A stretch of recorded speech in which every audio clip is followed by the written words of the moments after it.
Okay guys, welcome back to my channel. Dito guys is ituturo ko lang sa inyo or papakita ko sa inyo kung paano naman tayo magbebenta, magse-sell ng ating USDT dito sa OKX using P2P trading. Okay?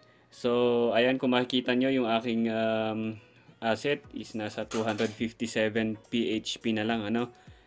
Dito siya sa ating asset and funding. Yan guys, yan ang aking ibebenta ano. Pero ang ibibenta ko lang dyan guys is 1 USDT. Okay?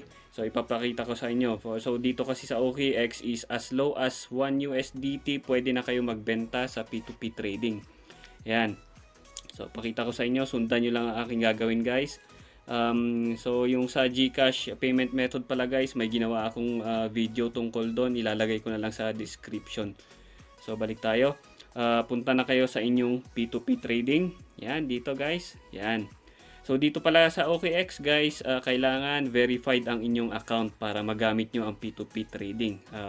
Just like sa mga other exchanges. Ayan. Okay, P2P trading, click nyo lang, select nyo, then sell. Then syempre piliin natin USDT. Yan. Then yung amount, okay, pwede na ang 1 USDT dito guys sa OKX. Yan, enter. Yan. So meron guys no. Pero kung minsan kasi guys walang mga buyer ng 1 USDT, okay? Karamihan is 5 USDT. Yan, makikita nyo, mas madami 5 USDT yung mga buyer and 10 USDT. Yan, mas madami and mas mataas yung pagbili nila. Yan kung makikita nyo.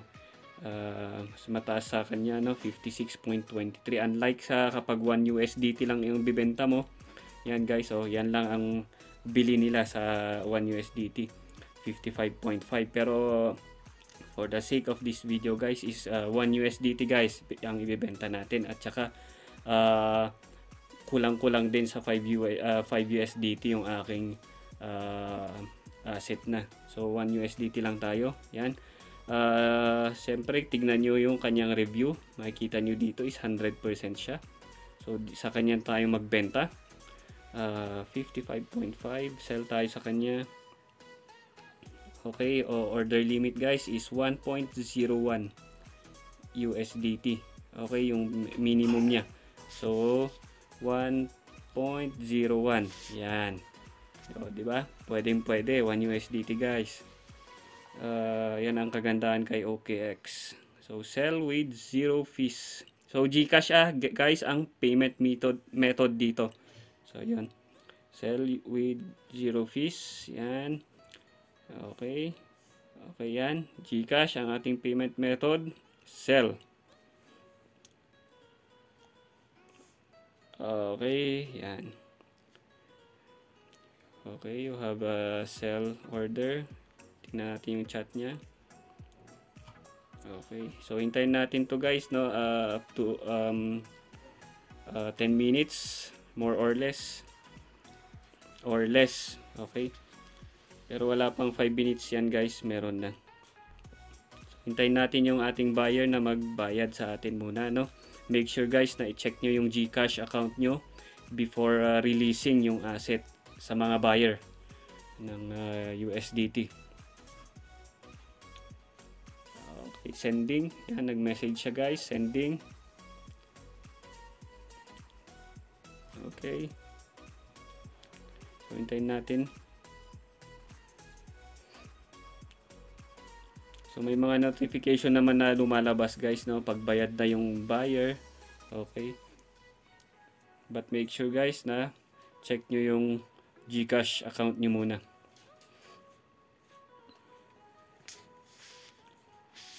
Okay guys, so ayan, may notification na tayo. Buyer paid for order confirmed that you've received the payment. Sabi dito. Okay, done. Yan. So dito guys, i-skip ko muna, no? Check ko muna yung aking GCash account para sigurado lang tayo na dumating na. So ayan guys, kung makita nyo dito, ito yung payment ng ating buyer. Yan. So, bayad na siya guys. Yan, makita nyo yung date. Okay, and time. Okay na natin yan. Balik tayo sa OKX. Okay, so yan. Dito na tayo sa OKX app. pwede nating i-release yung ating crypto. Okay, thank you.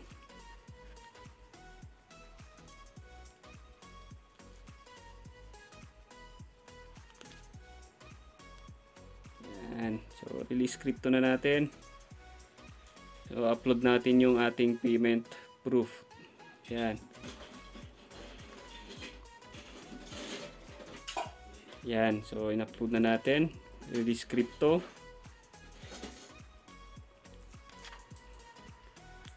Okay, verifying with passkey.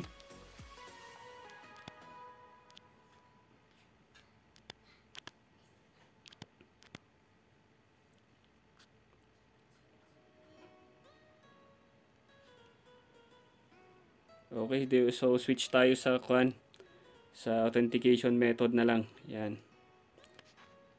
Releasing crypto. Yan, please wait. Okay, yan. So yan guys, okay na. Na-release na natin yung ating 1 USDT sa ating buyer. So rate natin siya ng positive. Yan, submit. And that's it guys. Check nyo yung order details nyo. Yan. Okay na siya guys. Yan. So yan, balik tayo sa ating asset. Tingnan nyo, nabawasan na siya. So yan guys, that's it.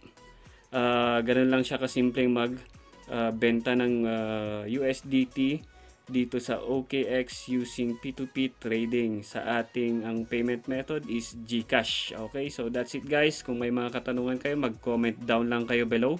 At syempre, huwag nyo na rin kalimutang mag-like and subscribe.